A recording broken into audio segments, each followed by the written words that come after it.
o Zé cantando, a bodega lotada, e aí o povo dizia, nada, só quem não tava era eu, Zé. O dono da bodega disse assim, a senhora tá passando mal? Eu disse, não, eu sei! E a paixão!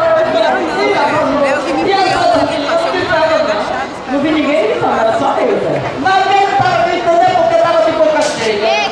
Pois então tava comendo, foi, porque 3 horas tu cantou, ninguém gritou. Ninguém gritou. Não tem condição. Mas nem assim. Não vi, não. Diz assim, nem ele. Agora eu Dudinha! Não, você é. Ei, Dudinha! Esse teu modelito tem Dudinha! Mas sabia que ontem a dona Raimundo fazer uma roupa bem bonita pra quando eu gravar no CD, pra fazer sucesso. Eu já tô vendo, olha, aqueles pisca-pisca, Zé.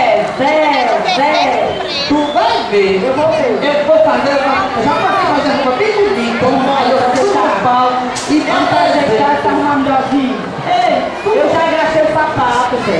tu não viu assim ninguém bonito assim na plateia, não? Uma moça assim bonita. É tem muita gente bonita, Zé. Os cabelos assim, Pode ser curto, Zé?